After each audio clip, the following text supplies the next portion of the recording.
Ang higpit ng yakap ni Amihan ay tila isang pangakong ayaw bumitaw. Ngunit para kay Liwayway, ito rin ay isang paalala ng paparating na lamig.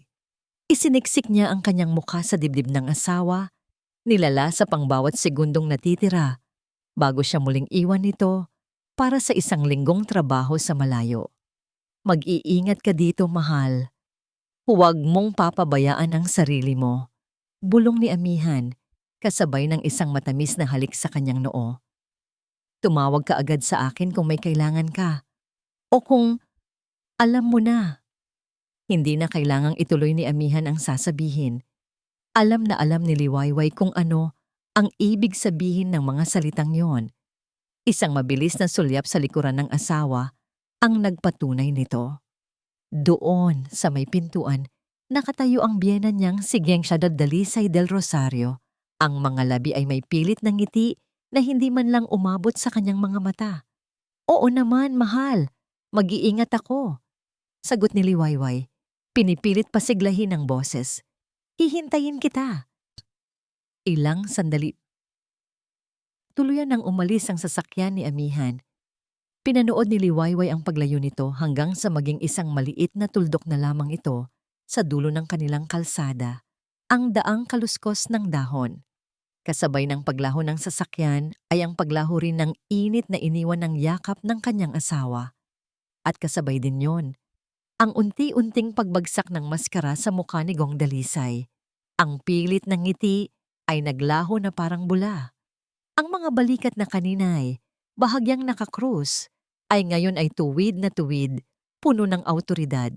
Ang mga matang kaninay nagpapanggap na maamo, ay ngayon ay kasing talim ng kutsilyo habang nakatitig sa kanya.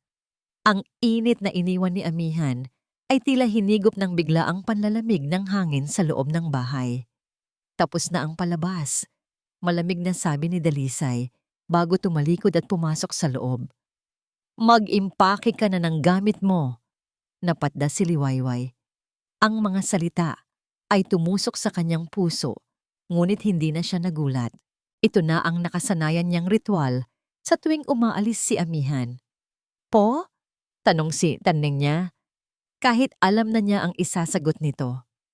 Humarap si Dalisay. Ang mukha ay walang bakas ng anumang emosyon. Ang sabi ko, mag-impake ka. Umuwi ka muna sa inyo sa baryo mapayapa. Para naman makapagpahinga ako.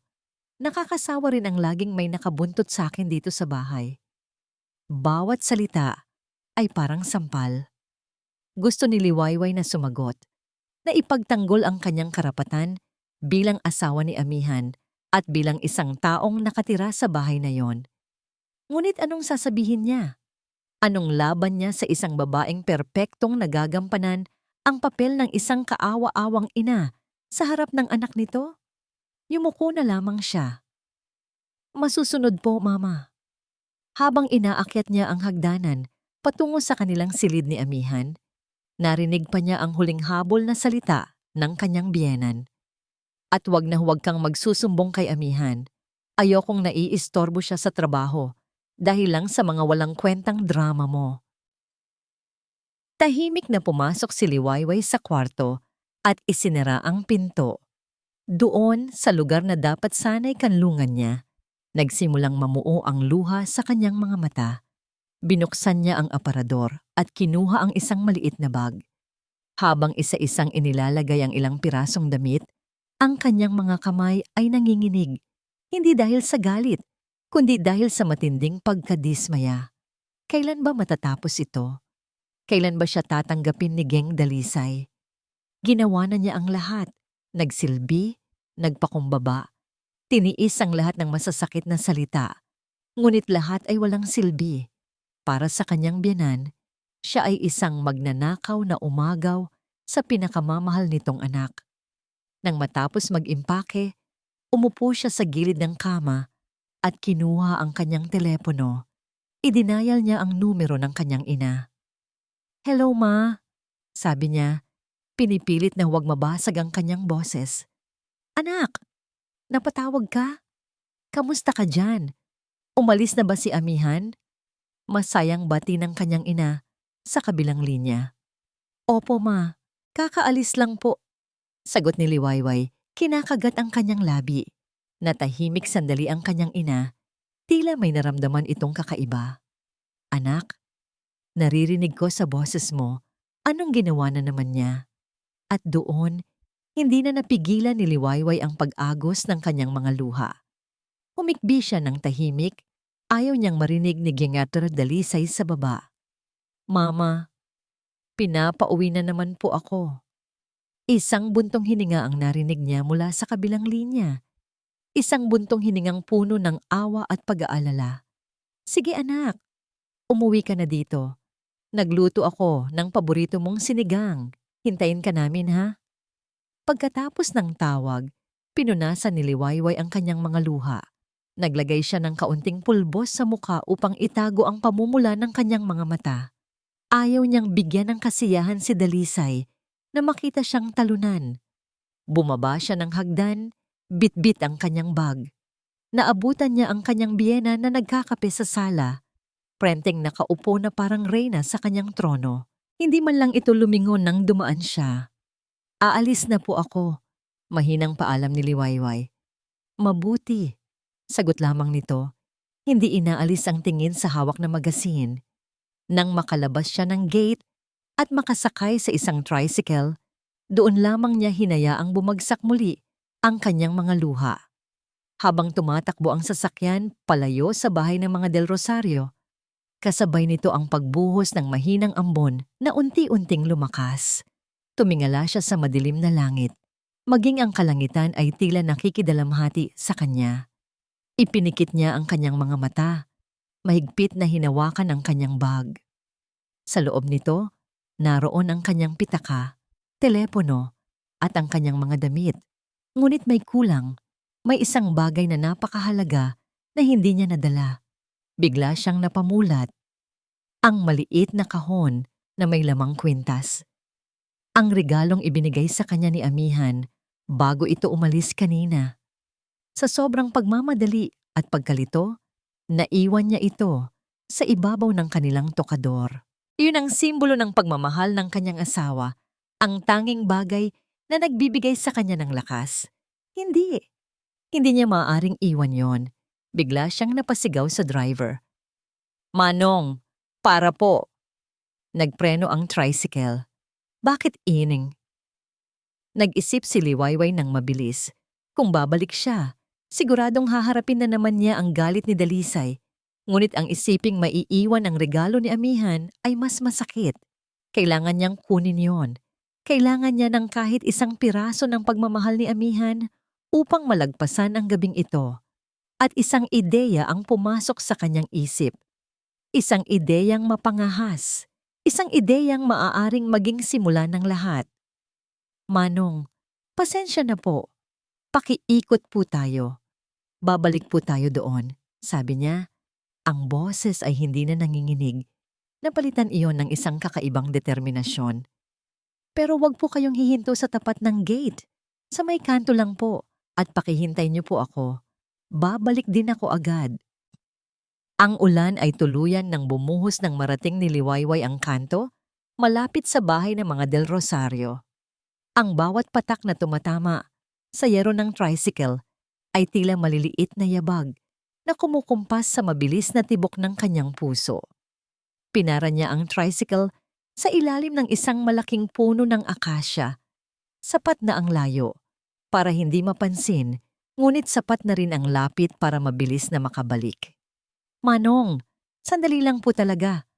Pakiusap niya sa driver, kasabay ng pag-abot ng bayad na higit pa sa nararapat. Sige ining, hintayin kita dito, sagot ng matanda, na tila naunawaan ang bigat ng sitwasyon sa mga mata ng dalaga. Dahan-dahang bumaba si Liwayway.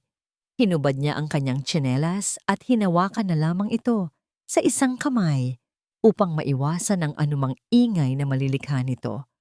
Ang lamig ng basang semento sa kanyang mga talampakan ay nagpadala ng kuryente sa kanyang buong katawan, ngunit hindi nito nahigitan ang kaba na gumagapang sa kanyang dibdib. Ang gate sa harap ay sarado at tiyak na nakakandado. Ngunit alam ni Liwayway ang isang lihim na daan. Ang maliit na pinto sa likod bahay, malapit sa kusina, na madalas iwan ni Gongang Dalisay na hindi nakalock. Sa pag-aakalang siya ang reyna ng bahay na ito, walang sino man ang maglalakas loob na pumasok nang walang pahintulot niya. Maingat na tinahak ni Liwayway ang madilim na gilid ng bakod. Ang mga halaman ay basa at dumidikit sa kanyang binti.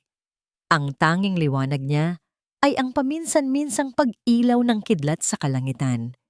Bawat kulog ay nagiging takip sa kanyang mga galaw, isang biyaya mula sa kalikasan. Nang marating niya ang pinto sa likod, huminga siya ng malalim at dahan-dahang pinihit ang seradura. Gaya ng inaasahan, bumukas ito ng walang tunog. Pumasok siya sa loob ng bahay. Ang katahimikan sa loob ay mas nakakabingi kaysa sa ingay ng ulan sa labas. Ang tanging maririnig ay ang mahinang tunog ng grandiosong orasan sa sala. Bawat tik-tak ay tila isang babala. Ang hangin sa loob ay mabigat, tila puno ng mga lihim na hindi masabi. Ang plano niya ay simple, umakyat sa taas, kunin ang kwinta sa kanyang kwarto, at umalis ng mabilis. Nagsimula siyang maglakad, ang bawat hakbang ay pinag-isipan. Ang sahig na gawa sa kahoy na sa umaga ay nagbibigay ng init at ganda sa bahay, ay ngayon ay isang kalaban na handang magkanulo sa kanya sa isang maling apak. Dinaanan niya ang sala. Ang mga anino ng mamahaling muebles ay tila mga halimaw na nag-aabang sa dilim. Nang marating niya ang paanan ng hagdanan, tumigil siya at nakinig. Wala siyang marinig na kahit ano mula sa itaas. Tiyak na tulog na si Gongang Dalisay. Ito na ang pagkakataon niya. Isa-isang inakyat ni Liwayway ang mga baitang. 5, 6, 7. Bawat apak ay isang panalangin. Nang malapit na siya sa itaas, ang kanyang mga mata ay automatikong napatingin sa direksyon ng silid ng kanyang biyenan. Nakasara ang pinto nito. Ang lahat ay payapa. Ngunit habang papalapit siya sa pasilyo na nagdudugtong sa kanilang silid at sa silid ni Dalisay, isang mahinang tunog ang pumigil sa kanyang paghinga. Isang ungol. Napatigil si Liwayway. Ang kanyang katawan ay nanigas. Mula saan yon? Nanggaling ba yon sa labas? Baka guni-guni niya lang dahil sa kaba. Nakinig siyang muli. At narinig niya ulit ito. Mas malinaw ngayon. Isang mahinang halinghing nagmumula mismo sa likod ng pintuan ng kwarto ni Gongang Dalisay. Ang unang pumasok sa isip niya, may sakit kaya si Mama? Baka masama ang pakiramdam niya at kailangan niya ng tulong. Isang bahagi niya ang gustong kumatok at magtanong, ngunit pinigilan siya ng alaala ng malamig na pagtrato nito kanina. Tumayo siya roon, hindi makagalaw. Nag-iisip kung anong gagawin. Ngunit ang sumunod na tunog, ang nagpatindig ng lahat ng balahibo sa kanyang batok. Hindi na ito isang simpleng ungol ng taong may sakit. May iba, may kakaibang init sa tunog na yon. Isang tunog na napaka-pribado, isang tunog na hindi dapat marinig ng sinuman. Nag-init ang kanyang mga pisngi, na puno ng sari-saring tanong ang kanyang isipan. Ano ang nangyayari sa loob? May magnanakaw ba? Pero bakit ganito ang tunog? Ang takot ay unti-unting napalitan ng isang matinding pag-aalinlangan. Isang kuryosidad na hindi niya mapigilan. Sa isang iglap, kinalimutan niya ang tungkol sa kwintas. Ang misteryo sa likod ng pinto ay mas humihila sa kanya. Dahan-dahan na parang may sariling isip ang kanyang mga paa. Lumapit siya sa pintuan ng silid ni Dalisay. Bawat hakbang ay mas mabigat kaysa sa nauna. Nanginginig ang kanyang mga kamay. Itinukod niya ang isang kamay sa pader upang suportahan ang sarili at dahan-dahang inilapit ang kanyang tainga sa malamig na kahoy ng pinto. Nang una, malabo ang lahat. Ngunit habang pinipigil niya ang kanyang paghinga, unti-unting luminaw ang mga tunog. Mga bulong na hindi niya maintindihan, mga halinghing na pinipigilan. At sa ilalim ng lahat ng yon, Isang boses na pamilyar. Napakapamilyar. Sino ang kasama niya sa loob? At doon, sa gitna ng katahimikan ng bahay at sa saliw ng malakas na ulan sa labas, narinig niya ang isang bagay na yumanig sa buong pagkatao niya. Isang boses ng lalaki, isang boses na malalim at medyo paos. Isang boses na alam niya kung kanino. Isang boses na hinding-hindi niya dapat marinig mula sa loob ng silid na yon, sa ganitong oras, sa ganitong paraan. Ang isip ni Liwayway ay biglang naging blanko. Hindi maaari. Baka nagkakamali lang siya ng dinig. Baka dala lang ng kulog at ng sarili niyang kaba. Marahil ay may kausap lang sa telepono. Sigeng dalisay. Marahil, dalisay. Aking dalisay. Ang bulong ay malinaw na malinaw ngayon. Puno ng isang uri ng pagmamahal na nakakapanindig balahibo. At kasabay nito, ang pagkilala sa boses ay hindi maikakaila. Bawat hibla ng pagkatao ni Liwayway ay sumigaw sa isang pangalan na ayaw bigkasin ng kanyang utak. Ang boses na yon ay pag-aari ng kapatid mismo ni Dalisay. Ang tiyulakan niya, ang tiyuhin ni Amihan. Ang mundo ni Liwayway ay gumuho sa isang iglap. Ang hangin ay tila ninakaw mula sa kanyang mga baga. Ang sahig na kinatatayuan niya ay parang naging kumunoy na humihila sa kanya pababa. Ang relasyon na yon, hindi. Iyon ay isang kasalanan. Isang karumaldumal na kasalanan na hindi kayang isipin ng matinong pag-iisip. Napaatras siya, ang kamay ay nakatakip sa bibig upang pigilan ang isang sigaw ng pagkasuklam. Gusto niyang tumakbo, gusto niyang umalis, gusto niyang kalimutan ang lahat ng narinig niya. Ngunit ang kanyang mga paa ay tila ipinako sa sahig. At sa sandaling iyon, isang guhit ng liwanag ang biglang sumilay mula sa ilalim ng pinto. May papalabas, hindi siya makagalaw. Ang kanyang katawan ay nagtaksil sa kanya. Ang tanging nagawa niya ay manatiling nakatayo sa dilim ng pasilyo, nagtatago sa anino ng isang malaking kabinet. Habang ang pinto ng silid ni Dalisay ay dahan-dahang bumukas, ang liwanag mula sa loob ay tumama sa pasilyo at kasabay nito, isang figura ng lalaki ang lumabas. Nakasando lamang ito at kasalukuyang isinasara ang butones ng kanyang pantalon. Pamilyar ang tindig. Pamilyar ang bawat galaw. Nang iangat ng lalaki ang kanyang mukha, ang huling piraso ng pag-asa ni Liwayway na sana'y nagkakamali lang siya ay tuluyang nadurog. Sa harap niya, malinaw pa sa sikat ng araw, ay ang mukha ni Tiyulakan, ang mukha ng kapatid ng kanyang biyenan, ang mukha ng kasalanan. Nagkatinginan sila. Hindi sila nagkatinginan. Nakita ni Liwayway ang mukha nito, ngunit siya, na nakatago sa dilim, ay isang anino lamang. Lumingalinga si Lakan sa pasilyo na para bang may pinakikiramdaman, bago maingat at tahimik na isinara ang pinto sa kanyang likuran. Sa loob ng ilang segundo, na para sa kanya ay isang kawalang hanggan, pinanood ni Liwayway ang tiyuhin ng kanyang asawa na dahan-dahang naglakad palayo sa kabilang direksyon, patungo sa hagdan sa kabilang dulo ng bahay na bihirang gamitin. Isang lihim na pag-alis. Nang mawala na ito sa kanyang paningin, doon lamang nakahinga si Liwayway. Ngunit ang hiningang iyon ay hindi nagdulot ng ginhawa. Ito ay isang hiningang nanginginig, puno ng pangingilabot at pagkasuklam. Ang kuwintas, ang regalo ni Amihan. Lahat ay nawala sa isip niya. Ang tanging naroon ay ang imahe ng mukha ni Lakan at ang kahulugan sa likod nito. Ang lahat ng pagtrato sa kanya ni Dalisay, ang pagpapauwi sa kanya sa tuwing wala si Amihan, biglang nagkaroon ng mas madilim, mas nakapandidiring kahulugan. Ginagawa siyang tanga. Ginagawa nilang lahat na tanga ang kanyang asawa. Si Amihan, ang mabait at mapagmahal niyang asawa, ay nabubuhay sa isang malaking kasinungalingan.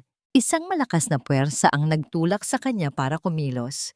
Hindi natakot, kundi pandidiri. Kailangan niyang makaalis sa bahay na yon. Kailangan niyang makalayo sa dumi na bumabalot sa mga pader nito. Tumalikod siya at halos patakbong tinahak ang hagdanan pabalik sa ibaba. Wala na siyang pakialam kung makalikha man siya ng ingay. Bawat sulok ng bahay ay tila sumisigaw sa kanya ng kababuyan. Ang magagarang palamuti ay tila mga saksi sa isang lihim na nabubulok. Nakarating siya sa pinto sa likod bahay at mabilis itong binuksan. Sumalubong sa kanya ang malamig na hangin at malakas na buhos ng ulan. Hindi niya ito inalintana. Tumakbo siya palabas. Hindi iniinda ang putik sa kanyang mga paa o ang basang-basa niyang damit. Nang makarating siya sa gilid ng kalsada, malayo-layo na sa bahay, sumandal siya sa pader ng isang bakanteng lote at doon, hindi na niya napigilan ang kanyang sarili. Idinuwal niya ang lahat.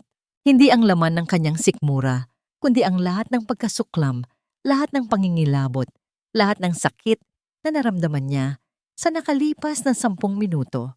Nanginginig siyang napaluhod sa basang lupa. Humahagulgol habang patuloy sa pag-iyak. Ang pamilyang pinangarap niya ay isang panloloko. Ang paggalang na inaasam niya ay isang ilusyon. Ang lahat ay isang malaking kasinungalingan. Matapos ang ilang sandali, pinilit niyang tumayo. Basang-basa, nanginginig sa lamig at sa sama ng loob. Naglakad siya pabalik sa tricycle na tila isang kaluluwang ligaw. Ang isip niya ay lumilipad.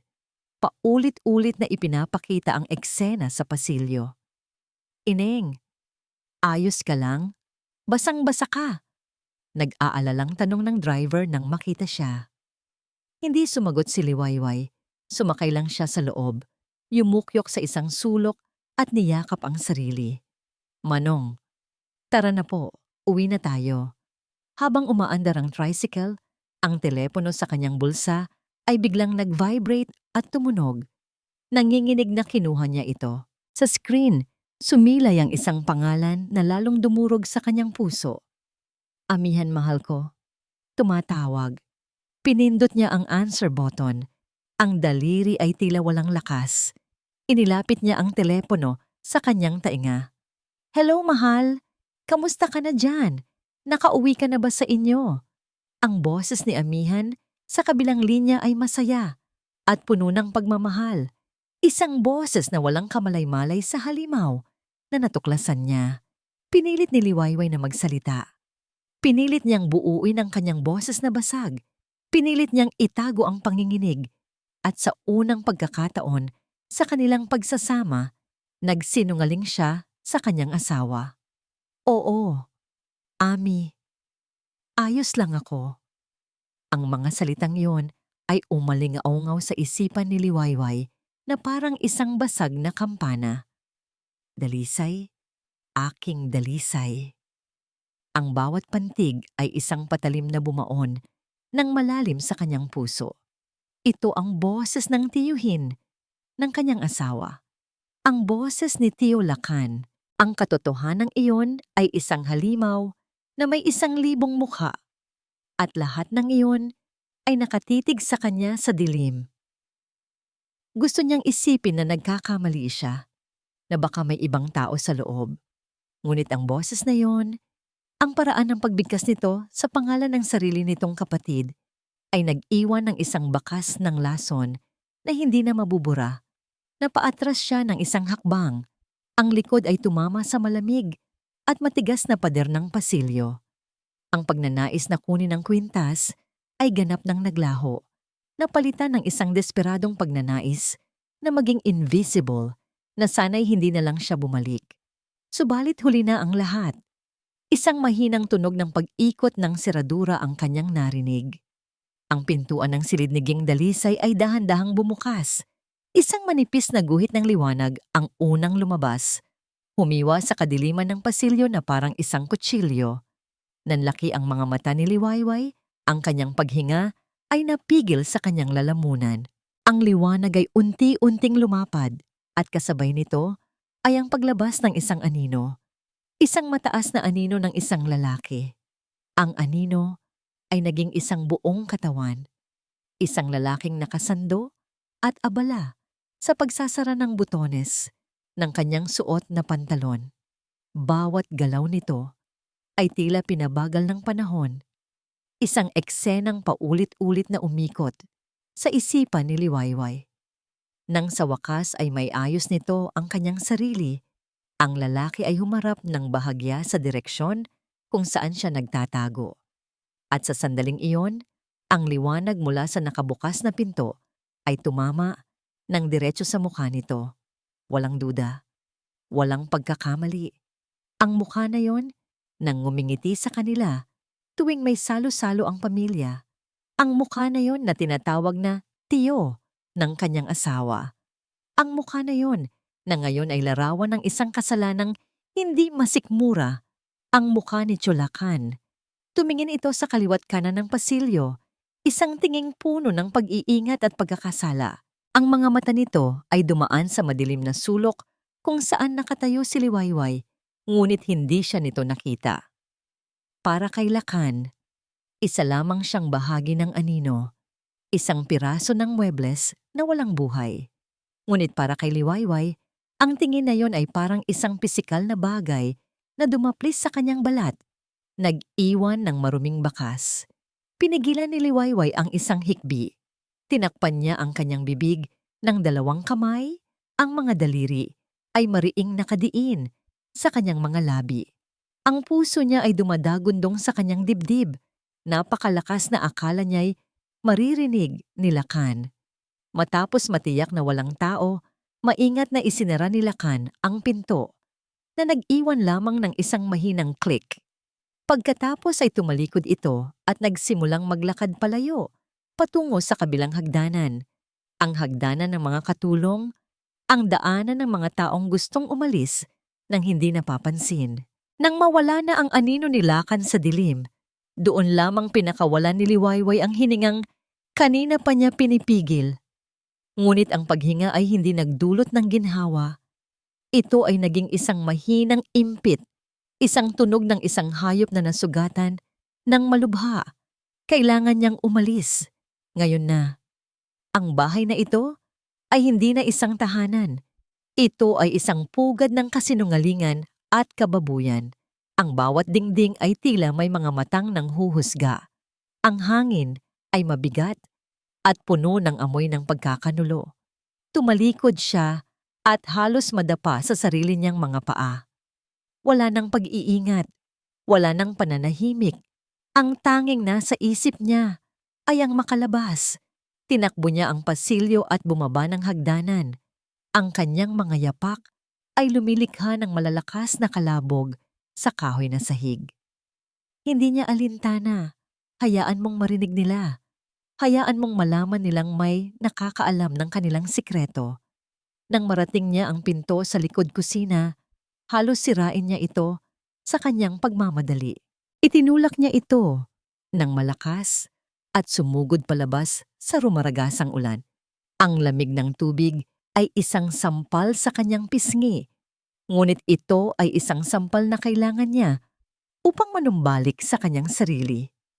Tumakbo siya ng walang direksyon, palayo sa bahay na yon. Tumakbo siya hanggang sa ang kanyang mga baga ay nag-aapoy at ang kanyang mga binti ay nanghihina. Huminto lamang siya nang marating niya ang isang madilim na eskinita. Malayo na sa mga mata ng sinuman. Sumandal siya sa isang pader, hinahabol ang kanyang hininga.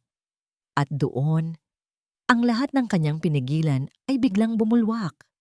Yumuko siya at nagsimulang sumuka, ngunit walang lumalabas kundi apdo. Ang kanyang katawan ay marahas na nanginginig, sinusubukang ilabas ang dumi na nasaksihan ng kanyang mga mata at narinig ng kanyang mga tainga.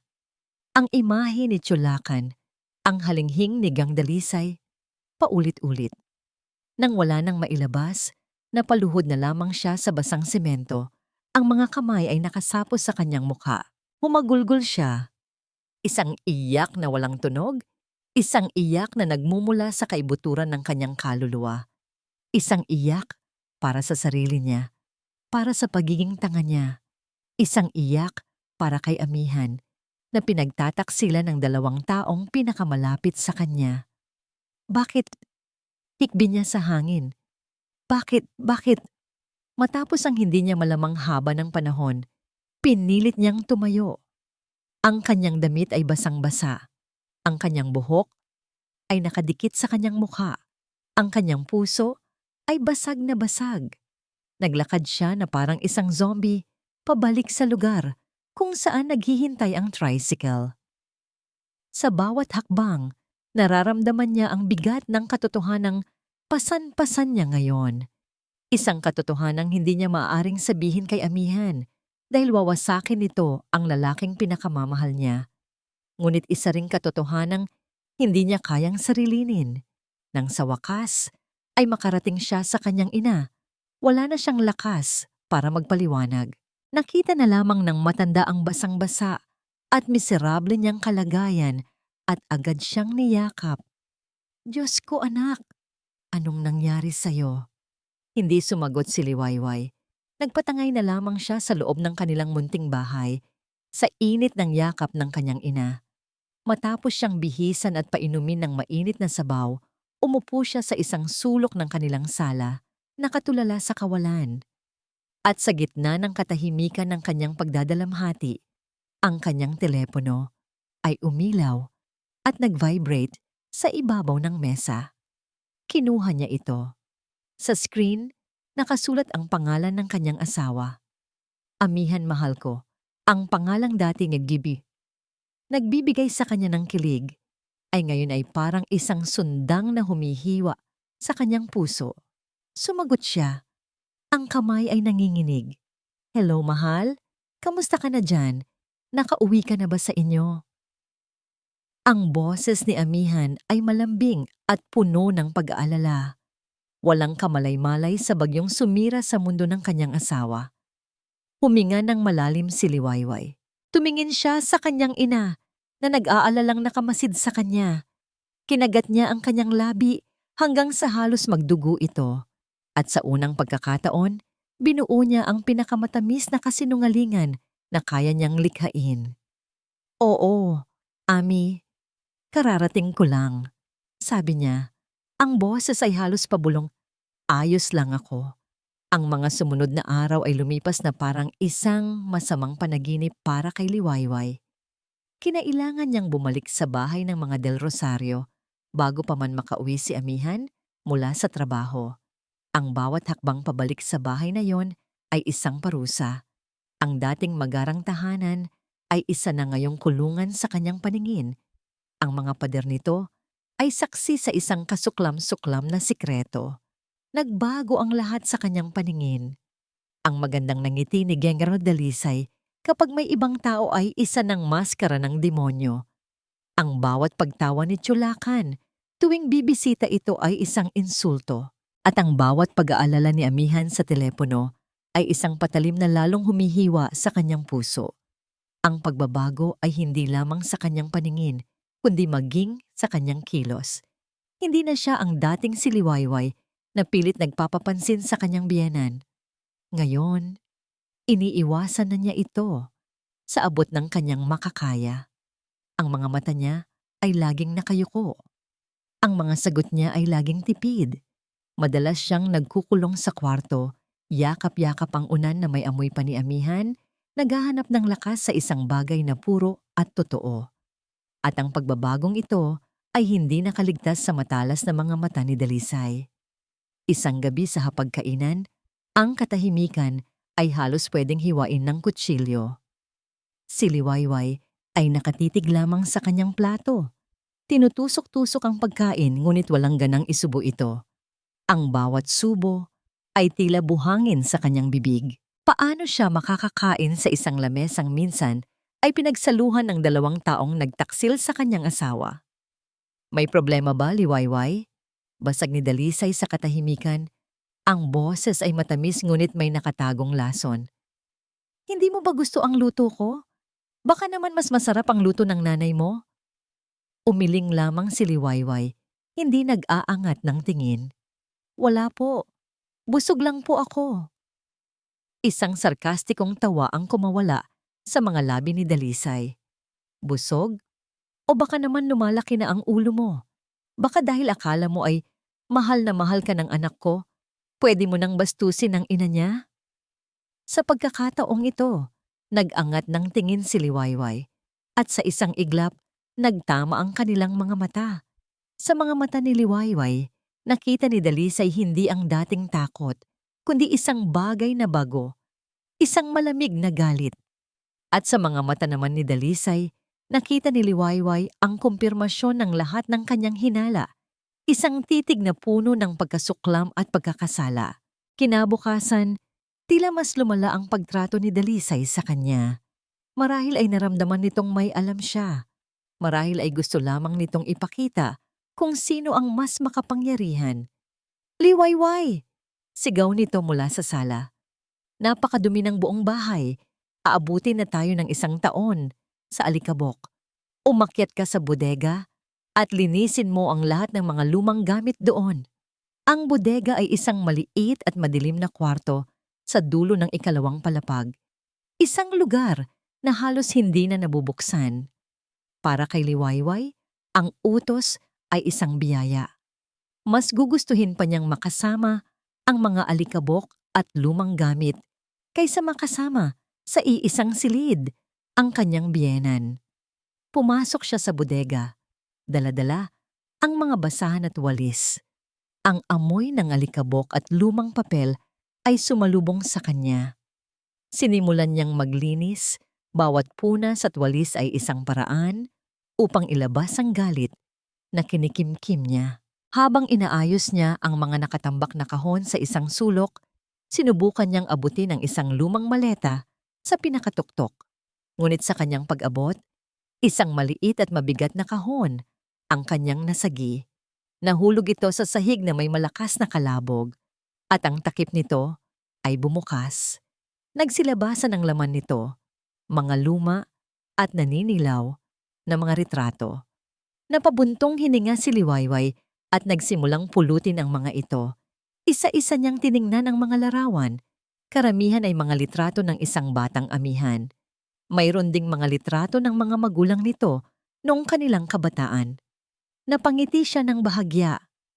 Ang ama ni amihan ay isang mabait at tahimik na lalaki. Taliwas na taliwas sa ugali ni Gangalong Dalisay. At sa ilalim ng lahat ng mga retrato, may isang maliit at makapal na photo album. Kakaiba ito sa lahat, balot sa pelus, na kulay pula, nakupas na. Dahil sa kuryosidad, binuksan niya ito. Ang album ay naglalaman ng mga litrato ng isang dalagang Dalisay. Maganda ito. Ang mga ngiti ay tila mas totoo. Hindi pa nababahiran ng pait na taglay niya ngayon. May mga litrato siya kasama ang kanyang mga kaibigan, sa mga outing, sa mga party, at habang inililipat niya ang mga pahina, isang litrato ang pumukaw sa kanyang pansin. Isang litratong halos mapunit na sa kalumaan. Sa litrato, nakatayo ang isang mas batang Dalisay, nakangiti ng napakatamis. At sa tabi nito, may isang binatang lalaki. Ang braso ay nakaakbay sa kanya. Ang lalaki ay gwapo, may manipis na bigote at mga matang puno ng pangarap. Nanigas si Liwayway. Ang kanyang paghinga ay huminto. Ang kanyang puso ay nagsimulang tumibok ng sobrang bilis. Ang lalaki sa litrato, kilalang kilala niya. Bawat anggulo ng mukha nito ay nakatatak sa kanyang isipan. Ito ang mukha na nakikita niya sa mga lumang litrato sa kanilang bahay. Ito ang kanyang ama. Anong ginagawa mo? Isang malamig na boses ang bumasag sa kanyang pagkatulala. Mabilis na isinara ni Liwayway ang album, ngunit huli na ang lahat. Nakatayo sa may pintuan ng bodega si Dalisay. Ang mga mata ay nakapako sa album na hawak niya. Dahan-dahang lumapit si Dalisay, ang bawat hakbang ay mabigat. Ipakita mo sa akin yan. Nanginginig na iniabot ni Liwayway ang album. Binuksan ito ni Dalisay at itinuro ang litrato. Isang mapait na ngiti ang sumilay sa kanyang mga labi. Isang ngiting hindi abot sa kanyang mga mata. Isang ngiting puno ng mga lumang sugat at matagal nang kinikimkim na galit. Oo. Ang gwapo niyang yan, sabi ni Dalisay. Ang boses ay tila nanggagaling sa isang malayong lugar. Ang unang lalaking nagpatibok ng puso ko at ang unang lalaking dumurog din dito. Tumingin si Dalisay kay Liwayway at sa pagkakataong yon, ang lahat ng pagpapanggap ay naglaho. Ang nakita ni Liwayway sa mga mata ng kanyang biyenan ay purong pagkasuklam. Isang pagkasuklam na mas malalim pa sa simpleng selos ng isang ina. Ang tatay mo? Dugtong ni Dalisay, idiniin ang bawat salita. Ipinagpalit niya ako. Ipinagpalit niya ako para sa isang babaeng mas simple, mas walang kwenta. Ipinagpalit niya ako para sa nanay mo. Bawat salita ay isang revelasyon, isang piraso ng palaisipan na biglang nabuo sa isipan ni Liwayway.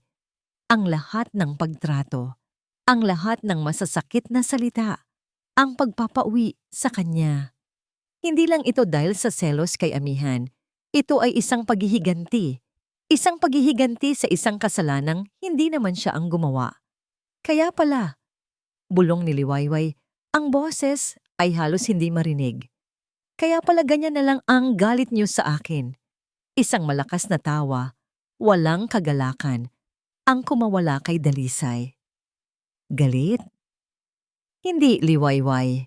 Ang nararamdaman ko ay higit pa sa galit. Lumapit ito sa kanya. Ang muka ay ilang pulgada na lang ang layo. Ang mga mata nito ay nag-aapoy. Araw-araw, sa tuwing nakikita kita, ang nakikita ko ay ang anino ng ama mong walang isang salita. Ang nakikita ko ay ang babaeng umagaw sa dapat ay sa akin. Ang nakikita ko ay ang kasalanan nila na binabalik-balikan ako. Hinawakan ni Dalisay ang panga ni Liwayway ng mahigpit. Ang mga kuko nito ay bumaon sa kanyang balat. Akala mo ba aksidente lang na ikaw ang napangasawa ng anak ko? Hindi. Nang una kitang makita, sinabi ko kay amihan na layuan ka. Ngunit mapilit siya, tulad ng ama niya.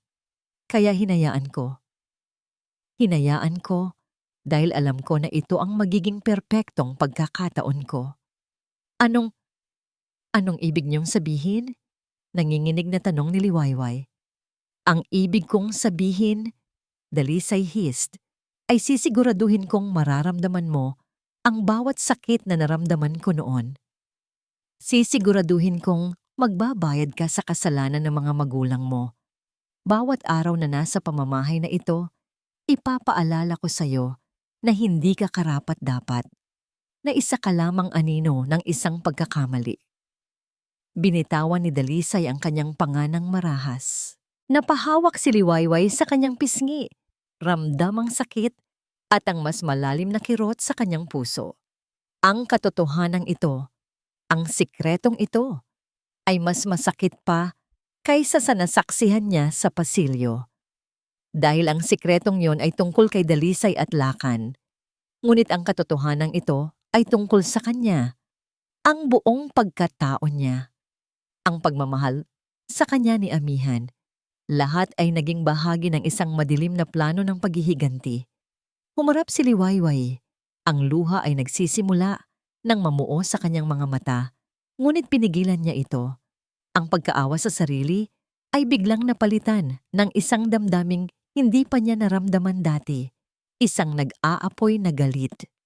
Hindi ko kasalanan ang nakaraan ninyo, matigas niyang sabi. Nagulat si Dalisay sa biglaang pagbabago ng tono ni Liwayway, ngunit mabilis itong nakabawi at ngumisi. Talaga? Pero ikaw ang nagbabayad at patuloy kang magbabayad. Tumalikod si Dalisay at nagsimulang maglakad palabas ng bodega. Iniwan si Liwayway na mag-isa kasama ang mga anino ng nakaraan. Bago ito tuluyang makalabas, huminto ito sa may pintuan. Linisin mo ang lahat ng ito. Utos nito, hindi lumilingon. At itapon mo ang album na yan. Ayoko nang makita pa ang anumang alaala ng pagkakamaling iyon. At sa pag-alis ni Dalisay, naiwan si Liwayway na nanginginig, hindi na sa takot, kundi sa galit na nag-uumapaw. Ang lahat ng pagtitiis, lahat ng pagpapakumbaba, Lahat ng luhang iniyak niya sa gabi, lahat ay para sa wala. Hindi siya minahal, hindi siya tinanggap. Ginawa lamang siyang kasangkapan para sa isang matandang sugat. Pinulot niya ang album. Hinaplos niya ang litrato ng kanyang ama at ng isang batang dalisay. Ito pala ang simula ng lahat. Ito ang lason na kumalat sa loob ng 3 dekada. At ngayon ay unti-unting pumapatay sa kanyang buhay. Isinara niya ang album. Ngunit sa halip na itapon ito, itinago niya ito sa ilalim ng iba pang mga gamit. Tapos na ang pagiging biktima. Tapos na ang pag-iyak. Kung ang digmaang ito ay tungkol sa nakaraan, kung gayon kailangan niyang humanap ng sarili niyang mga armas. At ang sikretong nasaksihan niya noong gabing umuulan, iyon ang magiging pinakamatalim niyang sandata. Kinagabihan, habang ang buong bahay ay nababalot sa isang pekeng katahimikan, si Liwayway ay nakahiga sa kama. Dilat na dilat ang mga mata at nakatitig sa kisame. Ang mga salita ni Ginang Dalisay mula sa bodega kanina ay umuulit-ulit sa kanyang isipan na parang isang sirang plaka. Isisiguraduhin kong magbabayad ka sa kasalanan ng mga magulang mo. Dati, ang mga gabing tulad nito ay ginugugol niya sa pag-iyak ng tahimik, sa pagkaawa sa sarili, sa pagtatanong sa Diyos kung bakit ito ang naging kapalaran niya. Ngunit ngayong gabi, iba ang lahat. Walang luhang dumadaloy mula sa kanyang mga mata. Ang init na dapat sana'y magiging luha ay naiipon sa kanyang dibdib, nagiging isang bolang apoy ng purong galit. Ang lahat ng sakit, ang lahat ng pagpapakumbaba ay biglang nagkaroon ng pangalan at mukha. Hindi lang siya isang manugang na kinaiinisan. Isa siyang simbolo ng nakaraan, isang buhay na paalala ng isang kabiguan na ipinapasa sa kanya. At hindi siya papayag na maging biktima sa isang kwentong hindi naman siya ang nagsimula. Bumangon siya mula sa pagkakahiga at lumapit sa salamin. Tinitigan niya ang sariling refleksyon. Ang babaeng nakatingin pabalik ay pagod. May namumutlang mga labi at may madilim na bilog sa ilalim ng mga mata. Ngunit sa kabila ng kapaguran, may bagong kislap sa kanyang mga mata. Isang kislap ng determinasyon. Isang kislap ng isang taong wala nang maaaring iwalan pa. Tapos na, bulong niya sa sariling refleksyon. Tapos na ang pagiging liwayway na sunod-sunuran. Kinabukasan, may bagong liwayway na humarap sa umaga. Nagising siya ng maaga, nagluto ng almusal, at personal na nagtimpla ng kape para kay Ginang Dalisay, isang bagay na matagal na niyang itinigil. Aba, himala. Sarkastikong sabi ni Dalisay nang makita ang almusal. Tinablan kayata ng sermon ko kahapon. Ngumiti lamang si Liwayway, isang nangiting matamis ngunit walang laman. Naisip ko lang po na kailangan ko pa ring gampanan ang tungkulin ko dito, Mama. Hindi na sumagot si Dalisay, ngunit nakita ni Liwayway ang isang munting kislap ng tagumpay sa mga mata nito. Akala nito ay nanalo na ito. Akala nito ay napasuko na niya ang kaluluwa ni Liwayway. At iyon mismo ang gusto niyang isipin nito. Nang araw na yon, nagpaalam si Liwayway na pupunta sa palengke. Ngunit sa halip na sa palengke ng Baryo Mapayapa, sumakay siya ng jeep patungo sa kasunod na bayan. Isang bayang mas malaki, kung saan walang nakakakilala sa kanya, kung saan malaya siyang makakakilos. Pumunta siya sa isang eskinita na puno ng maliliit na tindahan ng electronics. Pumasok siya sa isang tindahang medyo madilim at amoy luma na mga pyesa. "Ano ang kailangan natin, miss?" Tanong ng isang matandang lalaki sa likod ng counter. "Mayroon po ba kayong voice recorder?" Tanong ni Liwayway, ang boses ay bahagyang nanginginig. Ito ang unang pagkakataon na gagawa siya ng isang bagay na ganito. Yung maliit lang po sana. Yung hindi po halata. Tumaas ang isang kilay ng matanda, ngunit wala na itong tinanong pa. May kinuha itong isang maliit na kahon mula sa isang estanteng salamin. Inilabas nito ang isang bagay na hindi mas malaki kaysa sa kanyang hinlalaki. Kulay itim ito at napakagaan. Ito, 10 oras ang kayang i-record. Isang pindot lang para mag-on, isang pindot para mag-off. Malinaw ang kuha ng boses kahit nakatago sa bulsa. Paliwanag ng matanda. Iyon na iyon, ang kanyang sandata. Kinuha ito ni Liwayway. Ang palad ay nanginginig. Ang maliit na bagay na yon ay tila napakabigat sa kanyang kamay. Bigat ng katotohanan. Bigat ng panganib. Bigat ng pag-asa. Magkano po? Matapos bilhin ng recorder, agad siyang umuwi. Itinago niya ito sa pinakailalim ng kanyang aparador. Sa ilalim ng mga damit na bihirang niyang isuot. Nagsimula siyang magplano. Pinag-aralan niya ang schedule ni Amihan. 1 linggo pa, bago ang susunod nitong business trip. May 1 linggo siya para maghanda. May 1 linggo siya para magpanggap. Sa mga sumunod na araw, naging perpektong manugang si Liwayway sa paningin ni Dalisay. Masunurin, tahimik, palangiti. Ginawa niya ang lahat ng walang reklamo. Naglinis, nagluto, naglab, hinayaan niyang isipin ni Dalisay na tuluyan na siyang nasupil. Hinayaan niyang maging kampante ito sa kanyang kapangyarihan. Ang bawat opo, mama, na lumalabas sa kanyang bibig ay isang kasinungalingan. Ang bawat pagyuko ay isang paghahanda para sa pag-atake. Hahayaan niyang magpakasasa sa kanyang trono ang reyna. Dahil hindi nito alam na ang mga haligi ng palasyo nito ay malapit ng gumuho. 4 na araw na lang bago ang nakatakdang pag-alis ni Amihan. Gabi na at katatapos lang nilang maghapunan nang tumawag ito. Mahal, kamusta na kayo dyan? Masayang bati ni Amihan. Ayos lang kami, mahal. Ikaw, kamusta ka? Sagot ni Liwayway. Ang puso ay kumirot nang marinig ang boses ng walang kamalay-malay na asawa. Eto, pagod pero masaya kasi malapit na akong umuwi. In fact, may good news ako. Baka mapaaga ang uwi ko ng isang... Biglang natigil sa pagsasalita si Amihan. May narinig si Liwayway na ibang boses sa kabilang linya. Sandali lang. Mahal ha? Kinakausap ako ni boss. Nagantay si Liwayway. Ilang saglit pa, bumalik si Amihan sa linya. Ngunit ang masayang tono nito kanina ay biglang naglaho. Napalitan iyon ng pagkadismaya. Mahal. Bad news. Kinabahan si Liwayway. Bakit? Anong nangyari? Isang malalim na buntong hininga. Nagkaproblema sa planta sa Cebu. Kailangan ako doon. At kailangan kong lumipad. Bukas ng umaga. Bukas. Hindi sa susunod na 4 na araw. Bukas. Pero, paano ang pag-uwi mo dito? Hindi na ako makakauwi. Mula dito sa Maynila, didiretso na ako sa airport mamayang hating gabi. I texted you the details. Pasensya na talaga. Mahal ha, babawi ako. Promise.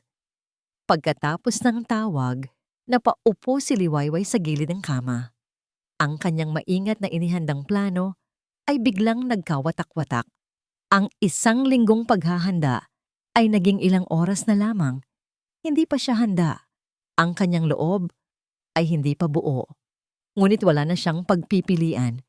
Ang pagkakataon ay nasa harap na niya. Kumatok ng mas maaga kaysa sa inaasahan. Nanginginig na binuksan niya ang kanyang aparador. Kinuha niya ang maliit na itim na recorder. Tinitigan niya ito. Ang makinis na plastic ay malamig sa kanyang palad. Ngayong gabi. Kailangang mangyari ang lahat ngayong gabi.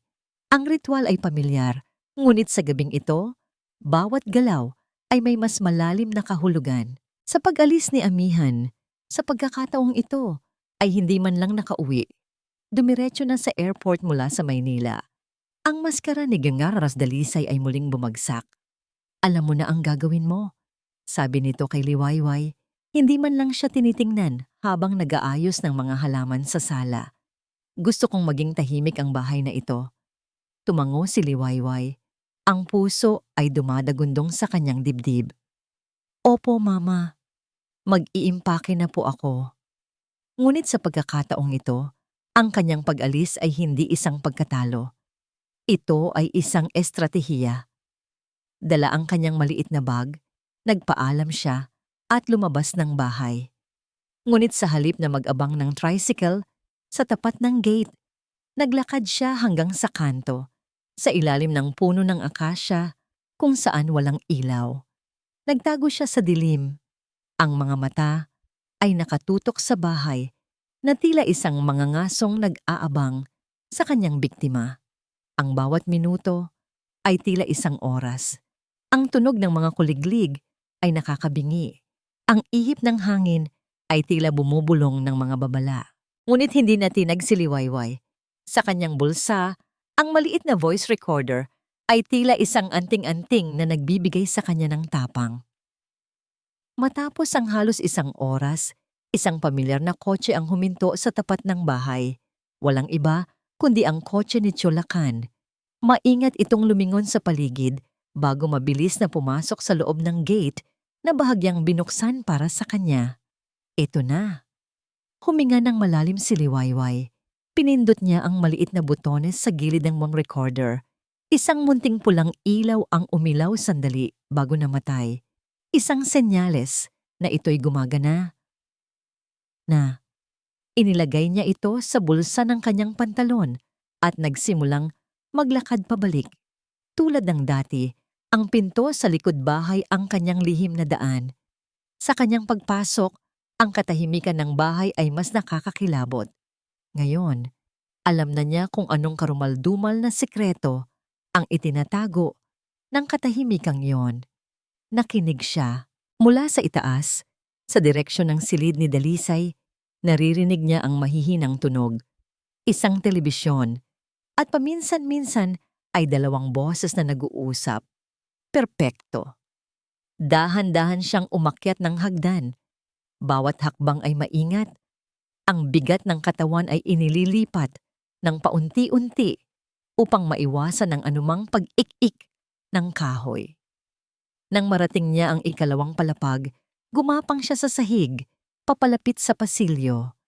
Ang plano niya ay simple. Iwanan ang recorder sa isang lugar na malapit sa pinto ng silid ni Dalisay, kung saan malinaw na maririnig ang usapan, at pagkatapos ay umalis ng hindi napapansin.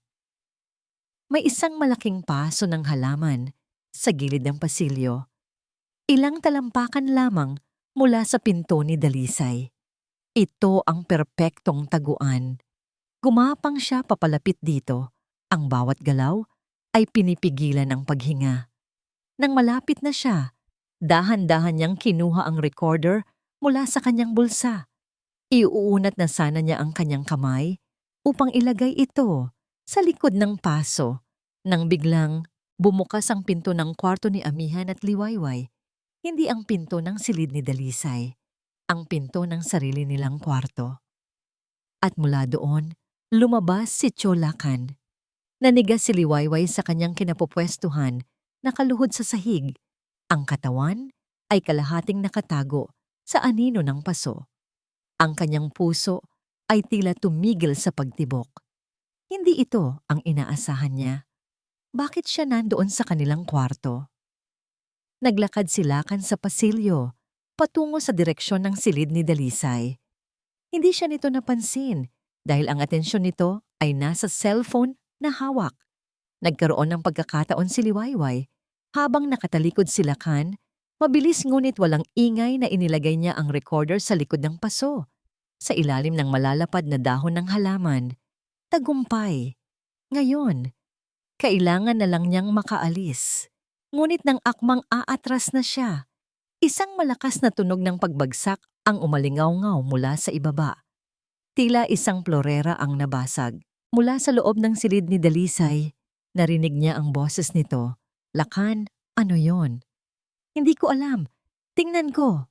Sagot ni Lakan, na ngayon ay nakatayo na sa tapat mismo ng pinto ng silid ng kanyang kapatid. Nataranta si Liwayway. Kung babalik si Lakan para tingnan ang nabasag, tiyak na makikita siya nitong gumagapang sa pasilyo. Ang tanging paraan ay ang magtago. Ngunit saan? Sa isang desperadong kilos, itinulak niya ang sarili sa ilalim ng isang makitid na mesa na nasa gilid ng pasilyo. Ang katawan ay nakasiksik sa pader. Tinakpan niya ang kanyang bibig. Pinipigilan ang malalakas na kabog ng kanyang puso. Narinig niya ang pagbukas ng pinto. Lumabas si Lakan. At sa kanyang gulat, hindi ito bumaba ng hagdan. Sa halip, naglakad ito papalapit sa kanyang pinagtataguan. Bawat hakbang ni Lakan ay isang pagbilang patungo sa kanyang katapusan. Isang hakbang, dalawang hakbang. Nakikita na niya ang anino ng mga paa nito. Malapit na. Napakapit siya sa recorder sa kanyang bulsa. Hindi. Naiwan na niya ito sa paso. Wala siyang ebidensya. Kung mahuli siya, siya ang magmumukhang masama. Isang manugang na nagnanakaw sa gabi. Huminto si Lakan. Huminto ito sa tapat mismo ng mesang pinagtataguan niya. Kung yuyuko lamang ito ng kaunti, magtatama ang kanilang mga mata.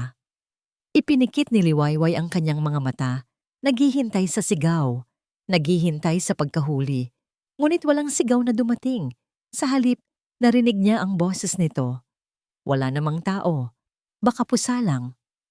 At pagkatapos, naglakad na ito pabalik sa silid ni Dalisay at isinara ang pinto. Naiwan si Liwayway sa ilalim ng mesa, nanginginig mula ulo hanggang paa. Ang pawis ay tumatagaktak sa kanyang noo. Ilang pulgada lang ang layo niya sa kapahamakan. Nag-antay siya ng ilang minuto, tinitiyak na ligtas na ang lahat. Pagkatapos, dahan-dahan siyang gumapang palabas. Kailangan niyang hintayin na matapos ang kanilang ginagawa. Kailangan niyang hintayin na makaalis si Lakan bago niya mabawi ang recorder. Humanap siya ng mas ligtas na taguan sa loob ng isang bukas na linen closet sa dulo ng pasilyo. Nagtago siya sa likod ng mga nakasabit na kumot, nag-iwan lamang ng maliit na siwang para makita ang pinto ng silid ni Dalisay. Ang paghihintay ay isang uri ng tortiyur. 1 oras, 2 oras. Ang mga tunog na naririnig niya mula sa silid ay isang lason sa kanyang tainga. Ngunit tiniis niya para kay amihan, para sa kanyang sarili. Sa wakas, bandang 1:00 ng umaga, bumukas ang pinto. Lumabas si Lakan, nag-aayos ng kanyang damit. Tulad ng dati, lumingalinga ito bago tahimik na bumaba ng hagdan. Nang matiyak niyang nakaalis na ito, naghintay pa si Liwayway ng 15 minuto bago lumabas. Dahan-dahan siyang lumapit sa paso. Nanginginig na kinapa niya ang likuran nito. Nandoon pa. Kinuha niya ang recorder at mabilis ngunit tahimik na bumaba ng hagdan. Lumabas siya ng bahay, tumakbo sa dilim at hindi lumingon pabalik. Nang makasakay siya sa isang tricycle palayo, doon lamang siya nakahinga ng maluwag. Nakaupo siya sa isang sulok, basang-basa ng pawis, ang puso ay pagod na sa kaaba. Kinuha niya ang isang pares ng earphones mula sa kanyang bag. Nanginginig na isinaksak niya ito sa recorder. Inilagay niya ang earphone sa kanyang tainga at pinindot ang play. Ang unang narinig niya ay ang sarili niyang mabigat na paghinga at pagkatapos ay katahimikan. Ngunit ilang sandali pa, 2 boses ang pumunit sa katahimikang yon. Isang boses ng babae at isang boses ng lalaki. Ang mga boses ni Dalisay at Lakan. At ang unang pangungusap na kanyang narinig ay isang tanong mula kay Dalisay. Isang tanong na nagpatigil sa pag-ikot ng kanyang mundo at nagpatuyo sa kanyang lalamunan. Paano kung malaman ito ni amihan? Hawak ni Liwayway ang recorder na para bang ito ang pinakamahalagang bagay sa buong mundo. Sa loob ng halos 2 araw, habang siya ay nasa bahay ng kanyang ina, paulit-ulit niyang pinakinggan ang laman nito. Bawat salita, bawat halinghing, bawat tawa ni Dalisay at Lakan ay isang patalim na tumatarok sa kanyang puso, ngunit isa ring patunay, isang matibay na ebidensya. Ang usapan nila ay hindi lamang tungkol sa kanilang relasyon. Narinig niya kung paano nila pinagtatawanan si amihan sa likod nito. Narinig niya ang plano ni Dalisay na turuan ng leksyon si Liwayway. Narinig niya ang lahat. At ang lahat ng yon ay nakasalansan sa isang maliit na memory card. Plinano na niya ang lahat sa kanyang isipan. Pagbalik ni Amihan mula Cebu, ipaparinig niya ito. Masasaktan ng kanyang asawa, oo. Ngunit mas mabuti nang masaktan sa katotohanan kaysa mabuhay sa isang napakagandang kasinungalingan. Kailangan nitong malaman. Kailangan nitong mamulat. Ngunit hindi niya alam na habang siya ay nagpaplano ng kanyang pag-atake, ang kanyang kalaban ay may sarili ring binabalak na bitag. Isang bitag na mas tuso, mas mabilis, at mas mapanira. 3 araw bago ang nakatakdang pag-uwi ni Amihan, isang tawag mula sa isang hindi kilalang numero ang natanggap ni Liwayway. Hello? Si Liwayway Reyes po ba ito? Tanong ng isang boses ng babae. Opo. Sino po ito? Ako si Aling Nena, ang kapitbahay ninyo, sa tapat ng bahay ng mga Del Rosario.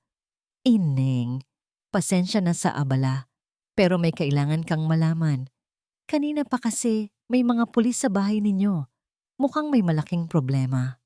Kinabahan si Liwayway. Pulis? Bakit? Ano pong nangyari? Hindi ko alam ang buong detalye, pero ang naririnig ko lang ay may nawawala raw na mamahaling alahas si Ma'am Dalisay. Isang kwintas na pamana pa raw ng kanyang ina. Ang kwintas na perlas na laging ipinagmamalaki ni Dalisay. Biglang bumilis ang tibok ng puso ni Liwayway. May masama siyang kutob. Sige po, Aling Nena. Maraming salamat po sa impormasyon. Pupunta na po ako dyan. Sa kanyang pagdating sa Baryo Mapayapa, ang eksena sa harap ng bahay ng mga Del Rosario ay isang eskandalo. May 2 police car na nakaparada sa labas. Ang mga kapitbahay ay nagbubulungan. Pagpasok niya, sinalubong siya ng 2 pulis. At sa sala, nakaupo si Ginarong Dalisay sa isang silya. Umiiyak habang inaalo siya ni Chulacan na may kunwaring pag-aalala sa mukha. Anong nangyayari dito? Tanong ni Liwayway. Tumingin sa kanya si Dalisay. Ang mga mata ay namumula at puno ng akusasyon. Anong nangyayari? Ikaw! Ikaw ang dapat naming tanungin. Nasaan ang kwintas ko? Anong kwintas? Wala akong alam sa sinasabi niyo. Gulat na sagot ni Liwayway. Huwag ka nang magmaang-maangan, sigaw ni Dalisay. Noong gabing umalis ka, pagkatapos noon ay hindi ko na makita ang kwintas ko.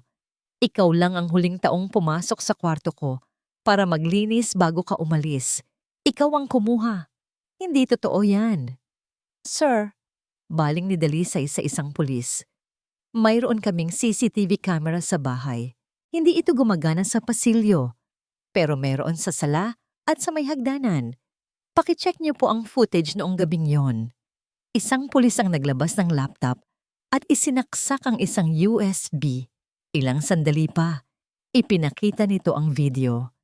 Nakita ni Liwayway ang sarili niya sa footage. Nakita niya ang sarili niyang pabalik-balik sa may hagdanan, papunta sa direksyon ng kwarto ni Dalisay. At may isang kuha, bagamat malabo, na tila may kinukuha siya mula sa isang estante bago siya tuluyang umalis.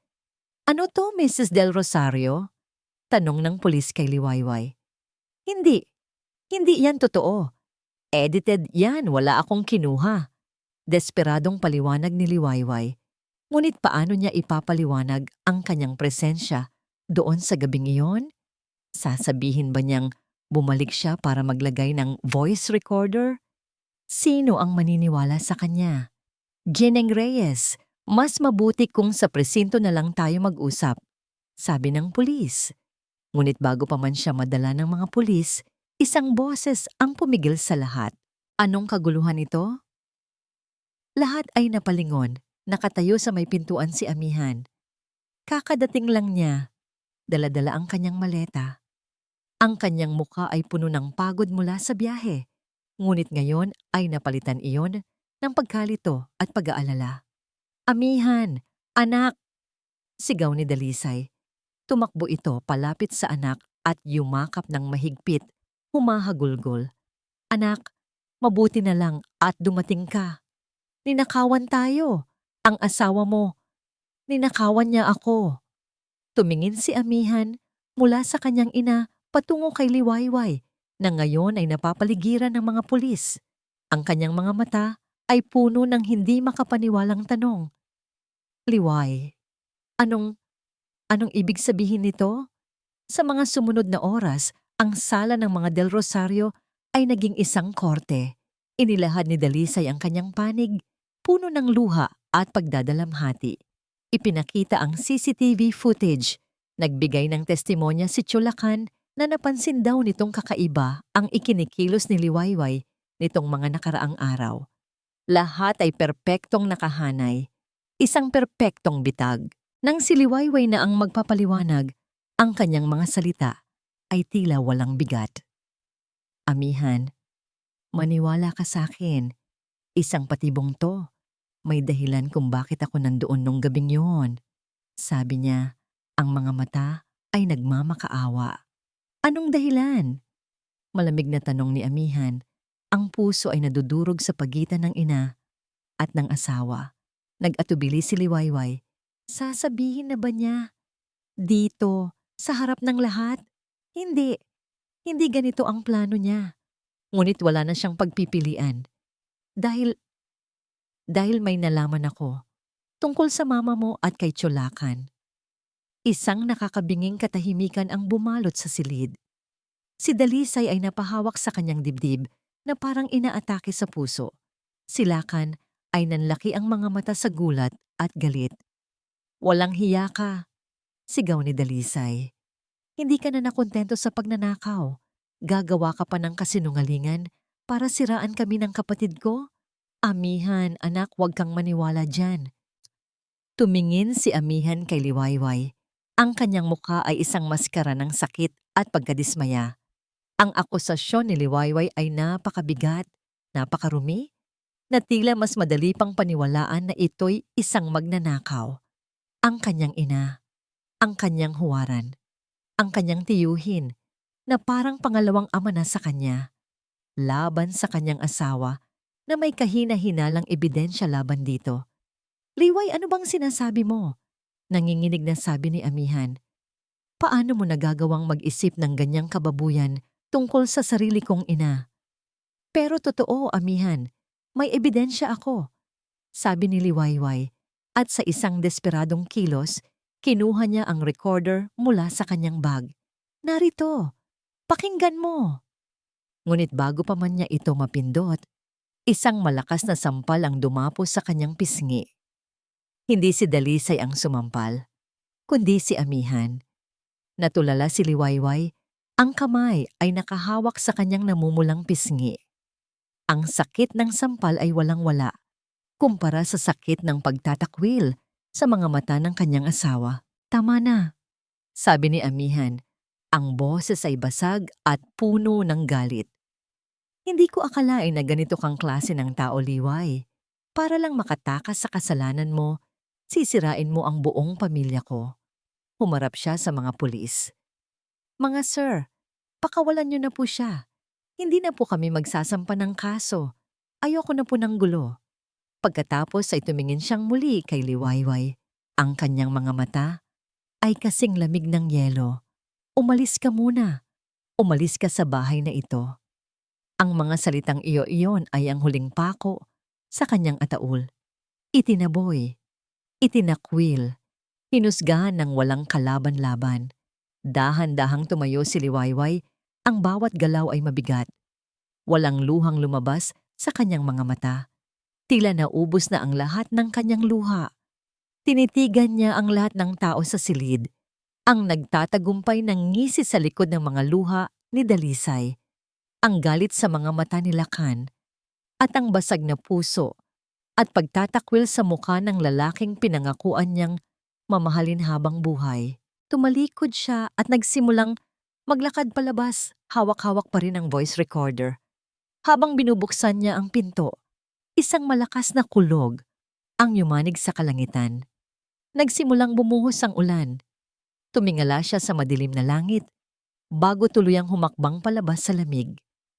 Nawala na sa kanya ang lahat, maliban sa isang bagay, ang katotohanan. At ipapamukha niya sa kanilang lahat ang katotohanan yon, gaano man kasakit, gaano man karaming puso ang mawasak. Ang araw ng ika-35 anibersaryo ng kasal ng mga yumaong magulang ni Amihan ay dumating. Ngunit sa halip na isang masayang paggunita, ang okasyon ay naging isang entablado para kay Gingismonan Dalisay. Ito ang kanyang pagkakataon na ipakita sa buong angka ng mga Del Rosario kung gaano siya katatag. Isang biyudang nagpalaki ng maayos sa kanyang nag-iisang anak. Isang matriarka na karapat-dapat sa pinakamataas na respeto. Ang malawak na hardin ng mansyon ng mga Del Rosario ay napuno ng mga bisita, mga kamag-anak mula sa malalayo, mga kaibigan ng pamilya, lahat ay naroroon. Mayroong malaking buffet table, mga waiter na nag-iikot at isang maliit na banda na tumutugtog ng malamyos na musika. Sa gitna ng lahat, si Gianwayo Dalisay ay parang isang reyna, nakasuot ng eleganteng bestida. Bawat ngiti at bati ay kalkulado. Sa isang sulok, nakatayo si Amihan. Pilit siyang ngumingiti at nakikipag-usap, ngunit ang kanyang mga mata ay walang buhay. Halos isang linggo na ang nakalipas mula nang palayasin niya si Liwayway. Sa loob ng isang linggong iyon, ang kanyang mundo ay naging isang malaking katanungan. Pinipilit niyang paniwalaan ang kanyang ina, ngunit may isang bahagi sa kanyang puso na sumisigaw na mayroong mali. Ang sampal na ibinigay niya kay Liwayway ay paulit-ulit na bumabalik sa kanyang isipan, kasama ang itsura ng mga mata nito. Hindi galit, hindi takot, kundi isang malalim na pagkadurog. "Anak, ayos ka lang?" tanong ni Dalisay. Lumapit ito at hinaplos ang kanyang likod. "Huwag mo nang isipin yon. Mas mabuti nang maaga mong nalaman ang tunay niyang kulay." Tumangulang si Amihan, hindi makatingin ng diretso sa ina. Ang kasiyahan ay nagpatuloy. Nagsimula ng magbigay ng mga maikling talumpati ang mga piling kamag-anak. Binabalikan ng masasayang alaala ng mga magulang ni Amihan. Si Tiyolakan na nakatayo sa tabi ni Dalisay ay ngumingiti na parang isang tapat na alalay, handang sumuporta sa kanyang naaping kapatid. Nang si Dalisay na ang magsasalita, ang lahat ay natahimik. Kinuha niya ang mikropono, ang kanyang mga mata ay bahagyang lumuha, isang perpektong pag-arte. "Maraming salamat sa inyong pagdalo," simula niya. "Sa araw na ito, ginugunita natin ang pagmamahala ng aking yumaong asawa at ako. Isang pagmamahalang nagbunga ng isang napakabuting anak." Tumingin siya kay Amihan. "Kahit na may mga pagsubok, kahit na may mga taong gustong sirain ang ating pamilya, mananatili tayong matatag." Ngunit bago pa man niya matapos ang kanyang madamdaming talumpati, isang tunog ang pumutol sa lahat. Ang malakas na pagbukas ng gate sa hardin. Lahat ng mga mata ay napalingon doon. At mula sa kadiliman ng gabi, isang figura ang dahan-dahang lumabas at humakbang patungo sa liwanag. Isang figurang payat, nakasuot lamang ng simpleng itim na bestida. Ang buhok ay nakalugay, ang kanyang mukha ay walang kolorete, ngunit ang kanyang mga mata ay nagniningas sa isang determinasyong hindi pa nakikita ng sino man sa kanya. Si Liwayway, isang kolektibong paghinga ng pagkagulat ang kumalat sa mga bisita. Ang musika ay biglang huminto. Ang mga bulungan ay nagsimula. Anong ginagawa niya dito? Ang kapal ng mukha niya. Hindi ba't isa siyang magnanakaw? Ang unang nakabawi sa pagkagulat ay si Dalisay. Ang kanyang mukha ay namula sa galit. "Walang hiya ka! Paano ka nakapasok dito? Gwardiya!" 2 gwardiya ang mabilis na lumapit kay Liwayway. Akmang hahawakan siya sa braso. Ngunit bago pa man sila makalapit, isang boses ang pumigil sa kanila. "Hayaan niyo siya. Si Amihan. Naglakad siya papalapit. Ang kanyang mukha ay hindi mabasa. "Anong ginagawa mo dito, Liwayway?" Tanong niya. Ang boses ay mahina, ngunit may bigat. Hindi sumagot si Liwayway. Sa halip, nilampasan niya si Amihan. Nilampasan niya ang mga nagtatakang bisita. Naglakad siya ng diretso patungo sa maliit na entablado kung saan nakatayo si Dalisay, na ngayon ay nanginginig na sigariti. "Umalis ka dito! Huwag mong sirain ang gabing ito!" Sigaw ni Dalisay. Ngunit hindi natinag si Liwayway. Umakyat siya sa entablado. Hindi niya kinuha ang mikropono. Sa halip, inilabas niya mula sa kanyang maliit na bag ang isang bagay. Isang maliit, itim na portable Bluetooth speaker. "Hindi ako naparito para manira, Ganga Dalisay," sabi ni Liwayway. Ang kanyang boses ay kalmado, ngunit sapat na ang lakas para marinig ng mga nasa unahan.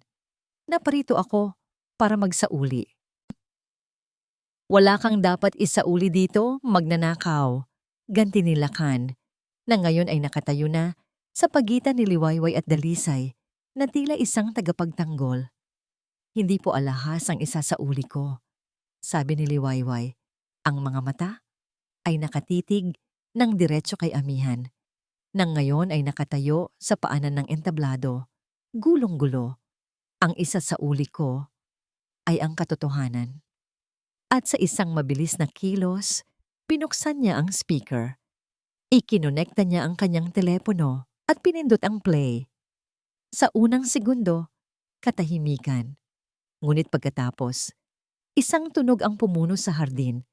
Isang tunog na pamilyar sa lahat. Ang boses ni Dalisay. Paano kung malaman ito ni Amihan? Ang buong hardin ay natahimik. Ang mga bulungan ay namatay. Maging ang ihip ng hangin ay tila huminto. Ang lahat ng mga mata ay napako kay Dalisay na ang muka ay biglang nawalan ng kulay. At pagkatapos, isang pangalawang boses ang sumagot. Isang boses ng lalaki. Ang boses ni Lakan. Hindi niya malalaman dahil sino ang magsasabi. Ang tanga niyang asawa? Isang kolektibong gasp ang narinig mula sa mga bisita. Si Amihan ay napaurong ng isang hakbang na parabang sinuntok sa sikmura.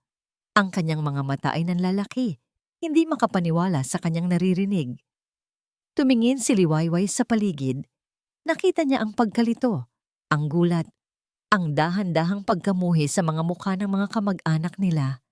Ngunit ang tanging mukha na mahalaga sa kanya ay ang mukha ni Amihan. At sa mukhang iyon, nakita niya ang simula ng pagguho.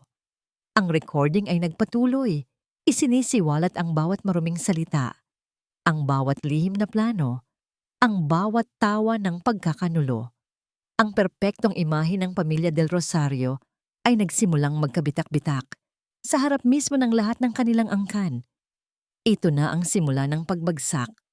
Ang bawat salitang lumalabas sa speaker ay isang pako na ibinabaon sa puso ni Amihan. Ang mundo niya ay umiikot. Ang masayang hardin, ang mga ngangiti ng kanyang mga kamag-anak, ang malamyos na musika, lahat ay naglaho. Ang tanging naririnig niya ay ang mga boses, ang boses ng kanyang ina at ang boses ng kanyang tiyuhin, magkasabwat sa isang kasinungalingang hindi kayang iproseso ng kanyang utak. Wala namang halaga sa akin ang asawa niya. Ang mahalaga ay ang kontrol ko sa iyo, Dalisay, at sa pera ng pamilyang ito.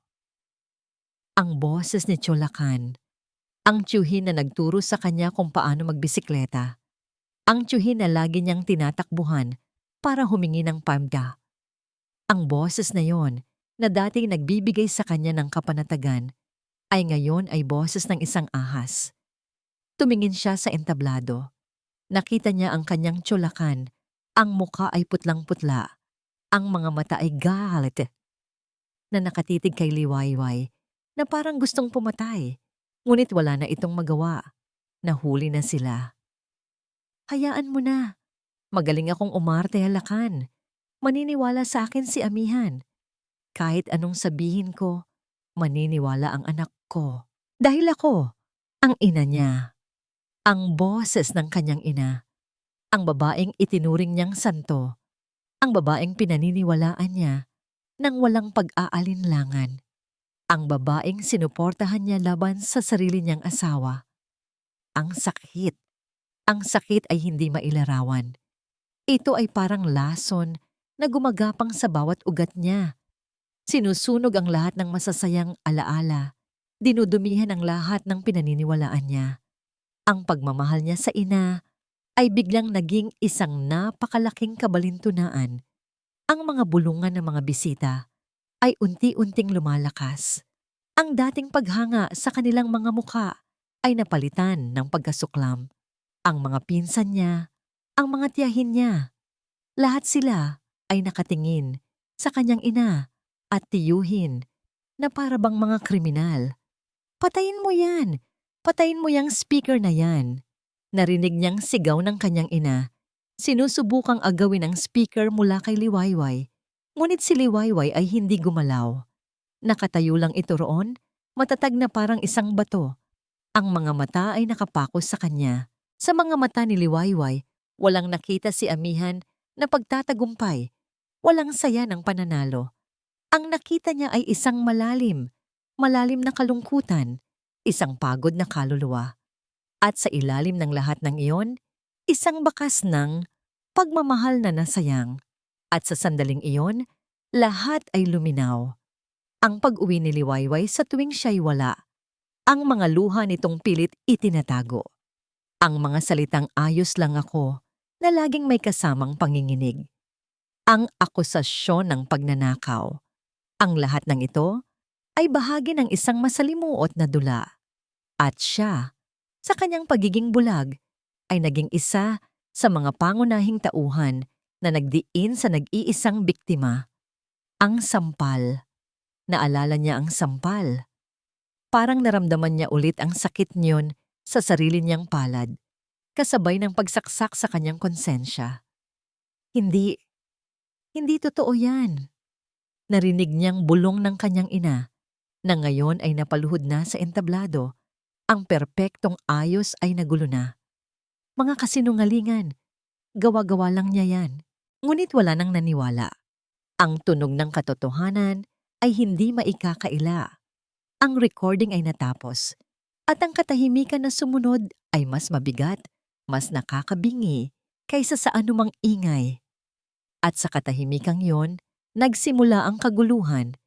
Walang hiya-kalakan. Sigaw ng isang tiyuhin ni Amihan, ang kapatid ng kanyang ama. Sinugod nito si Lakan at sinuntok sa mukha. Sinira mo ang pangalan ng pamilya. Sinira mo ang alaala ng kapatid ko. Nagsimulang magsigawan ang mga tao. Ang iba ay lumapit kay Dalisay. Sinusumbatan ito. Ang iba ay pinalibutan si Lakan na ngayon ay sinusubukang tumakas. Ang perpektong pagtitipon ay naging isang sirko ng eskandalo. Ngunit si Amihan ay hindi gumalaw. Nakatayo lang siya roon, sa gitna ng lahat, na parang isang estatwa. Ang kanyang mundo ay gumuho, at siya ay nasa gitna ng mga naglalaglagang piraso nito. Ang ina niya, ang tiyuhin niya, ang pamilya niya, lahat ay isang kasinungalingan. Tumingin siyang muli kay Liwayway, na ngayon ay dahan-dahang bumababa na ang entablado. Tila tapos na ang kanyang misyon. Dadaan lang sana ito sa gilid, papalayo sa gulo. Isang bagay ang pumitik sa loob ni Amihan. Isang bagay na mas malakas kaysa sa sakit. Mas malakas kaysa sa galit. Pagsisisi. Kailangan niyang makausap ito. Kailangan niyang humingi ng tawad. Kahit na alam niyang huli na ang lahat. Kahit na alam niyang wala siyang karapatan. Naglakad siya. Nilagpasan ang mga nag-aaway niyang kamag-anak. Nilagpasan niya ang kanyang ina na ngayon ay humahagulgol na sa sahig. Hindi na dahil sa pag-arte, kundi dahil sa tunay na kahihiyan. Hinabol niya si Liwayway na papalabas na ng hardin.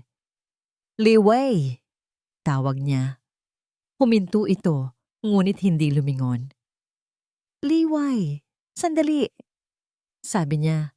Ang boses ay nanginginig. Nang makalapit siya, nakita niya ang mga balikat nito na marahang umaangat at bumababa. Umiiyak ito. Ngayon pa lang ito umiyak. Dahan-dahan, lumuhod si amihan sa damuhan. Sa harap ng lahat ng natitirang bisita, inalis niya ang lahat ng kanyang pride, lahat ng kanyang pagkalito. Ang tanging natira ay ang isang katotohanan. Nagkamali siya. Nagkamali siya ng sobrang laki. Liway, patawarin mo ako. Ang mga salita ay halos hindi lumabas sa kanyang lalamunan. Kasabay nito ang pag-agos ng sarili niyang mga luha. Ang mga luhang matagal na dapat niyang iniyak para sa asawa. Patawarin mo ako sa hindi ko pakikinig, sa hindi ko paniniwala, sa lahat-lahat. Dahan-dahang lumingoon si Liwayway. Ang mukha nito ay basang-basa ng luha. Tinitigan siya nito. Ang mga mata ay puno ng isang taon ng sakit at pagtitiis. Hindi ito sumagot.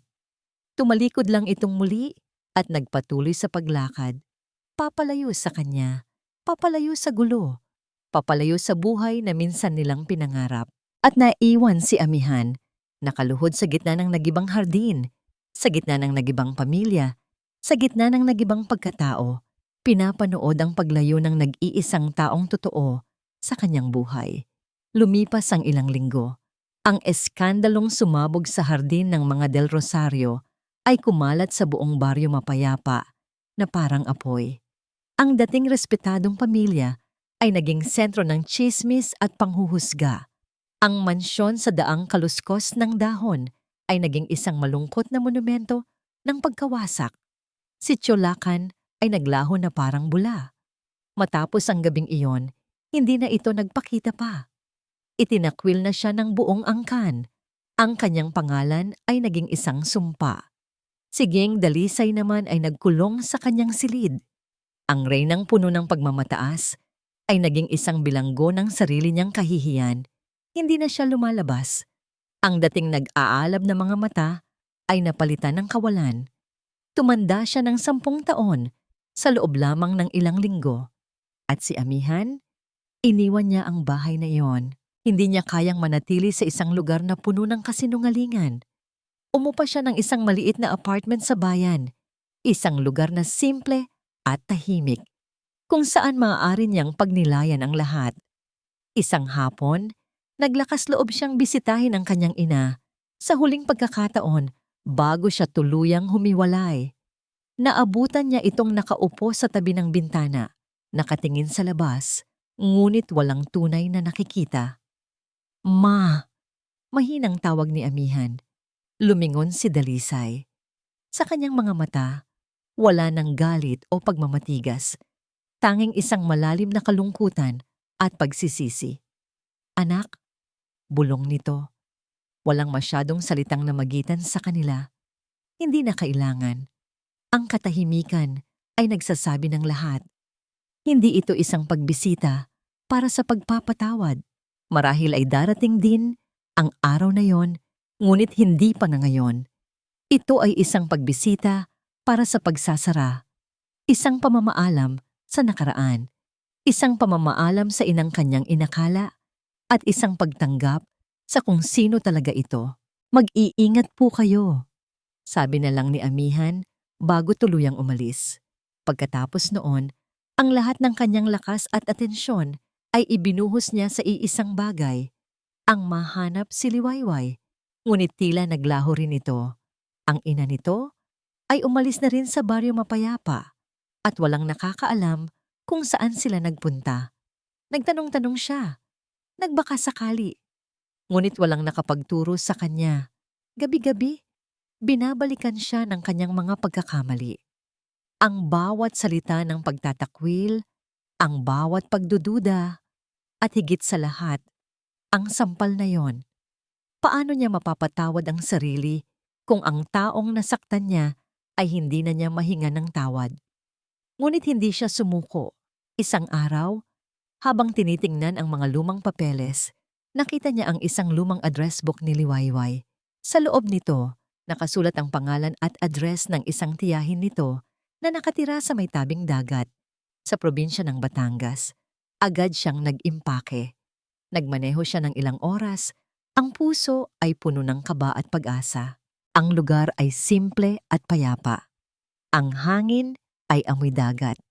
Matapos ang ilang pagtatanong, nahanap niya ang isang maliit na bahay na nakatayo malapit sa dalampasigan. At doon, sa may balkonahe, nakaupo ang isang babae, nakatingin sa papalubog na araw. Si Liwayway. Dahan-dahan siyang lumapit. Bawat hakbang ay tila napakabigat. Nang maramdaman nito ang kanyang presensya, lumingon ito. Ang pagkagulat ay dumaan sa mga mata nito, ngunit mabilis ding nawala, napalitan ng isang kalmadong pagtanggap. Amihan, sabi nito. Ang boses ay kasing payapa ng alon sa dalampasigan. Liway, sagot niya. Ang lalamunan ay tila may bara. Nahanap din kita. Walang nagsalita sa loob ng ilang minuto. Hinayaan nilang ang tunog ng mga alon ang magsalita para sa kanila. Hindi ako naparito para humingi ng tawad. Simula ni Amihan, pinipili ang bawat salita. Dahil alam kong kulang ang salitang sorry. Hindi rin ako naparito para pilitin kang bumalik. Alam kong wala akong karapatan. Tumingin ito sa kanya. Naghihintay. Naparito ako. Dugtong ni Amihan. Para sabihin na maghihintay ako. Kahit gaano katagal. Hihintayin ko ang araw na mapatawad mo ako. At kung hindi man dumating ang araw na yon, hihintayin ko pa rin. Dahil utang ko sa'yo yon. Utang ko sa'yo ang bawat araw na hindi kita pinaniwalaan. Isang mahabang katahimikan ang muling namagitan. Tumingin si Liwayway sa dagat. Ang kanyang mga mata ay malayo ang tingin. Ang hirap, Amihan, sabi nito sa wakas. Ang hirap kalimutan. Alam ko, sagot niya. At hindi kita pipilitin. Tumayo si Amihan, handa nang umalis. Ibinigay na niya ang kanyang mensahe. Ang desisyon ay nasa kay Liwayway na. Ngunit bago pa man siya makatalikod, nagsalita itong muli. Gusto mo ng kape? Ang simpleng tanong na yon ay mas matamis pa sa anumang matamis na oo na kanyang inaasahan.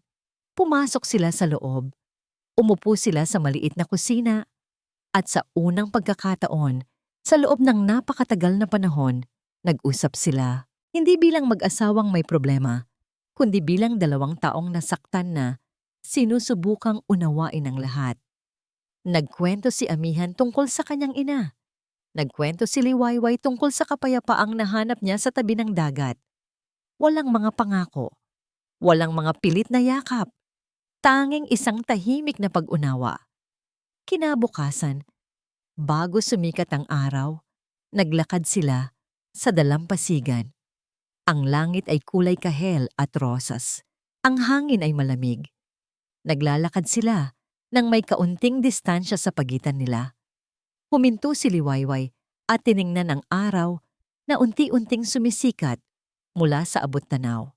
Isang nangiti, ang dahan-dahang sumilay sa kanyang mga labi. Isang tunay na ngiti. Alam mo ba? Sabi niya. Noong bata ako, sabi ng nanay ko, ipinangalan daw niya akong Liwayway dahil ako raw ang nagdala ng bagong umaga sa buhay niya. Tumingin ito sa kanya. Matagal kong kinalimutan yon. Ngayon ko lang ulit naaalala. Dahan-dahan, iniabot ni Amihan ang kanyang kamay. Hindi para hawakan siya, kundi bilang isang alok. Isang paanyaya. Nag-atubili si Liwayway sandali. Pagkatapos, dahan-dahan din niyang iniabot ang kanyang kamay at hinawakan ito. Ang kanilang mga kamay ay magkahawak habang pinapanood nila ang pagsikat ng araw. Ang hinaharap ay hindi pa rin sigurado. Ang mga sugat ay malalim pa rin.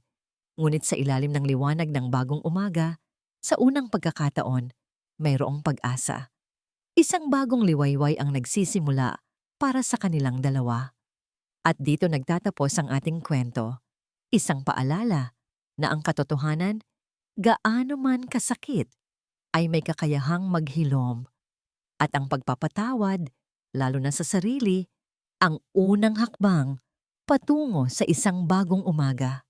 Maraming salamat po sa inyong pakikinig at pagsama sa amin sa paglalakbay na ito ng puso. Sana'y may aral kayong napulot na babaunin ninyo sa inyong mga buhay. Ano po ang masasabi ninyo sa kwento ni Liwayway at Amihan?